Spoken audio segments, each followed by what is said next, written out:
thank you guys for coming. This is my second time doing the professional development. Had a couple of other staff, and from the survey that you guys sent to me when I had sent it out and you had sent it back, you said you really wanted to know about technology. You really wanted to know an introduction to technology because you felt that would be the best way to help you, especially because next week you'll be doing your lessons for the following year. And you wanted some way to kind of lighten your load, have some technology tools that you can use.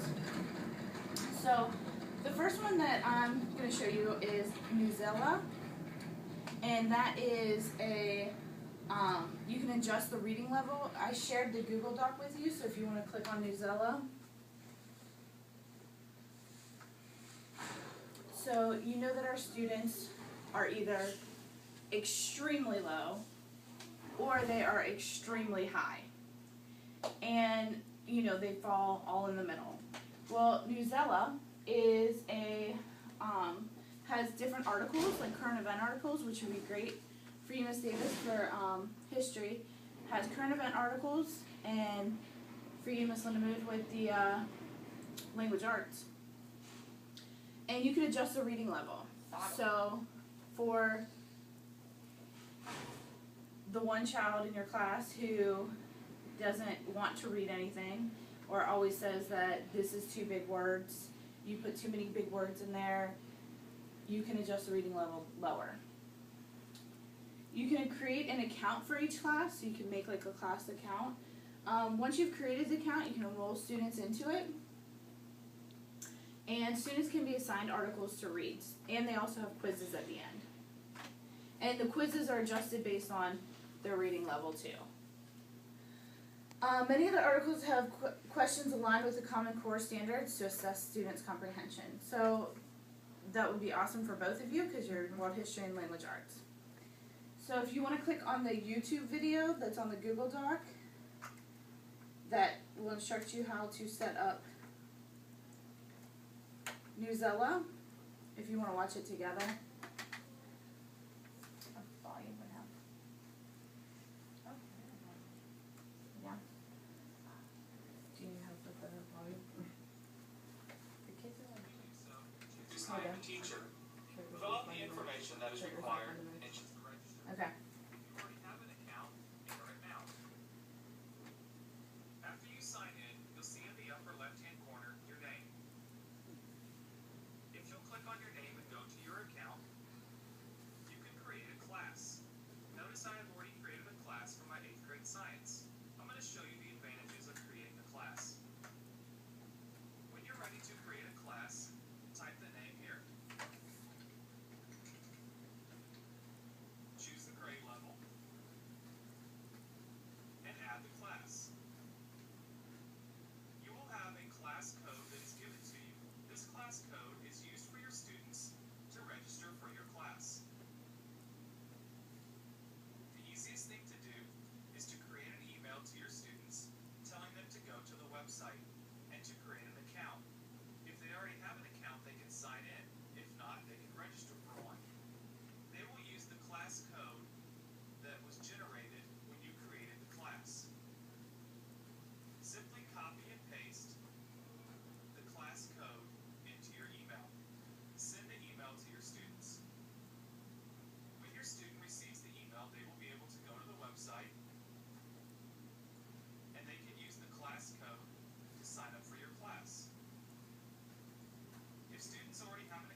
to the paper clip. And the way that you can use this is with current event articles for social studies, world history, reading comprehension for language arts, twist, this week in science and technology, articles related to science, and also articles that show math and present day. You know, our kids are always like, I'm never going to use this. I will never use this math ever in my life. And it has articles that will show how math is used in everyday life. So the AASL, which are the American Association of School Librarians, standards that are addressed are the Connect Understanding of the Real World. Newsella has nonfiction articles about the news that is happening now and affects our students. It Read, View, and Listen for Pleasure and Personal Growth. Since Newsella can be adjusted, students can adjust their reading levels. They can read information that they're interested without being overwhelmed by the big words that they always like to say we use. The next one I want to show you is a Voki. I like Voki. There's one for public and one for the classroom. And I gave you an example Voki that I created. So if one of you wants to click on it. I got it.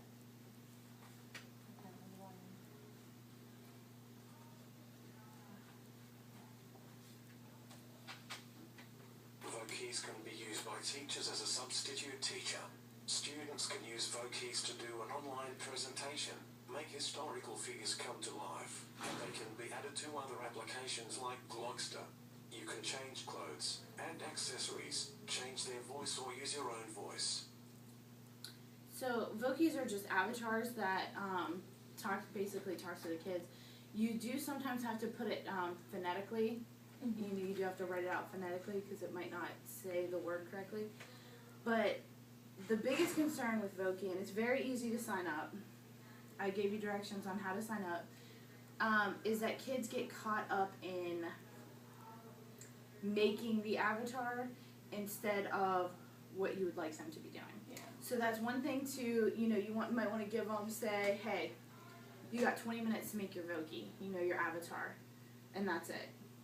After that, cut it off, because they would change accessories, put different mustache on them, put sunglasses, and they would just keep. I also find myself doing that too when I'm doing, when I'm making them. So some ways you can use Voki is you can add it to a PowerPoint or a Prezi or a Glogster. It can be used as a substitute teacher. Our kids are constantly telling us we talk too much. Okay, that's all I hear from our students. We talk too much. Teachers talk to us too much. Well, the Voki can talk to them. The Voki is kind of like a substitute teacher. It could tell them the lesson for the day. It could tell them what, directions when we do stations. You can have Voki do the station directions. That way, you're not constantly having to go over there and say, this is what you have to do. Frequently asked questions, okay? You and I both know that we hear the same questions constantly. Kids are constantly saying the same, asking the same questions. You know what? Go check the Voki. Okay. The Voki's launch schedule. Yeah. Yes. So you can use it as an introduction for a lesson, for a presentation. You could do vocabulary with it. It also allows students to be anonymous, okay? Because their avatar can speak for them. So maybe they're not so comfortable sharing their thoughts and opinions, but the Voki can say it for them. So I know when you do your readings, you have a couple books that are somewhat controversial. And not controversial in the sense of the subject, that they're just touchy subjects. And so kids might not be comfortable sharing what they have to say because they don't want to offend someone. They don't want their friends to know that they feel this way, and so the avatar would be a way to do that. You can create commercials using the Voki. One way that I thought was good was maybe doing public service announcements, especially with world history. You can do public service announcements for, you do the Holocaust, what was going on at that time, warning, the Jewish people that the Nazis were going to come for them, or trying to get people to become part of the Nazis. Does Bogey last forever? Yes. You could have like kids at the end of the year make like advice for your kids for the next Oh year. yeah, that's a great idea. So, So you could have, what should you know about being in Miss Linda Moo's class? What should you know about being in Miss Davis's class?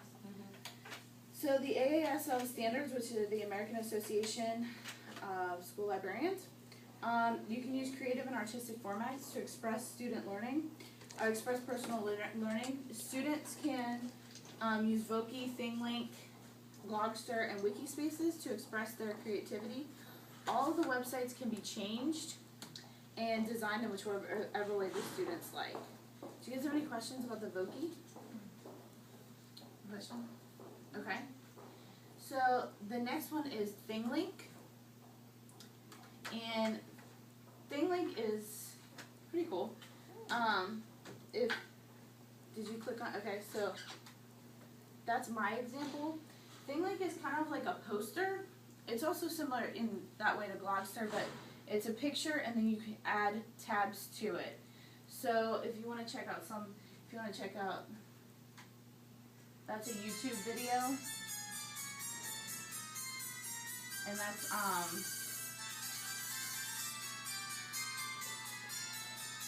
I'll let you check that out.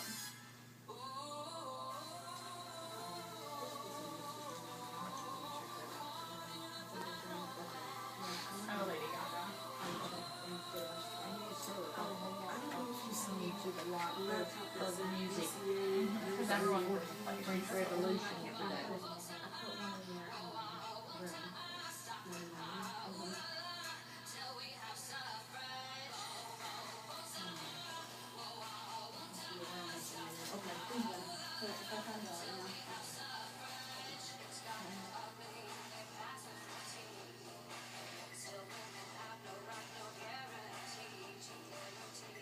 Alright, you can check out the other.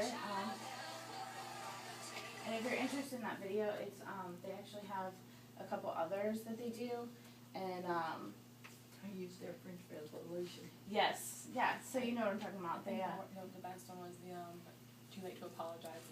yeah, for signing the declaration. They're obsessed with that song. And so they have a couple other videos, but ThingLink basically you link it to other places, and so it's really easy to sign up. I actually you can add images. I use my Facebook account to sign up, but if you don't have Facebook, like I know we just talked about Miss Davis, so you don't have Facebook, you can still sign up for it. That's not a big deal. So ways to use ThingLink as an introduction in the beginning of the school. Upload a picture of the students, and then they can add links to their favorite things. So links to a band that they like, links to a video game, video game website that they like to play. And you can also use it too. Have your picture up there, have your family up there, and then what do you like to do? For example, Miss Linda Mood, you had said you liked gardening. You could link that to gardening, and Miss Davis, you said you like to travel. Well, where's your favorite place to go? And you can link those things so kids realize we don't live here, we're not living in our classrooms, we don't stay here, and when the bell rings, we actually do have a life outside of here, and this is it. You can create an interactive report and map data, which is good for science, social studies. So the AASL standard is demonstrate creativity by using multiple resources and formats. Students can add different websites and resources to ThingLink, Glogster, and Wikispaces. They can present the information and be creative by choosing which of the three they would like to use. From there, they can also incorporate the different tools into each other as well. So the next part is not a technology strategy, but it's an AVID strategy. I don't know if you guys realize or not, but Brunswick County is an AVID county. And Brunswick County Academy doesn't have AVID, but that's going to change next year. We actually are getting AVID. And so here is an Avid strategy. It's called a tableau. And according to Avid, it's just a recreation of a moment in time featuring the characters. So if we were to take the thing link that I had given you, the example with the women, your students would have to research, what are these women outside the White House for? What are they protesting for? What do they want? What would they all be thinking? And so basically what a tableau is that you would have each of them come up and they would be like the picture. And you would have a narrator as well to kind of set the scene. And the person would come alive. They would go from being frozen to unfrozen at whatever they decide, and would say, what are they thinking about? Why are they there? What do they want to happen? And so it's a really easy way for kids to have to research something, research a topic, and they can research after looking at a picture, they can research any topic with any pictures. I've done this with the American Revolution, and how were the British feeling? What were the colonists feeling? And why were they feeling that way? Why was the colonist upset over these different acts? Why did the British feel like it was okay for them to pass these acts? So, and after they come alive, then they go back into being frozen. And then the next person, however they want to determine it. And this is an Avid strategy, like I said. Next year we're going to have Avid. So we will be looking for those strategies. And when it comes time for evaluations, be looking for Avid strategies. So that's a really good one. The next one is my very favorite. It's a Glogster. I would use Glogster for everything. We actually use Glogster together. I think this is actually the one the example I gave you, is that the one I did with you guys? Yeah, well, let me click on it. Okay. Yes. Okay, there we go. Okay. Yeah. So you've seen this, so we don't have to go into too much detail. So Maybe there's so much easier. So the Glogster is a great way to have all of your links in one thing. When I was on maternity leave, I used Glogster to do my lessons, because I would have different lessons, and this would be for this week. This Glogster was for this week, and it would go step by step. This is what you need to do first, this is what you need to do second, because I had to create 2 weeks of lessons for my kids before the substitute would take over and do the lesson. So you can use it as an icebreaker. Glogster is a great way. Students can upload their pictures of their Glog. You can add information about themselves. You could do this. Like I said before, we don't sleep here. The kids think, you've seen kids in public. They think it's like seeing a celebrity because they can't believe you're outside of the school building. And a Glog for frequently accessed sites, Classscape, Study Island.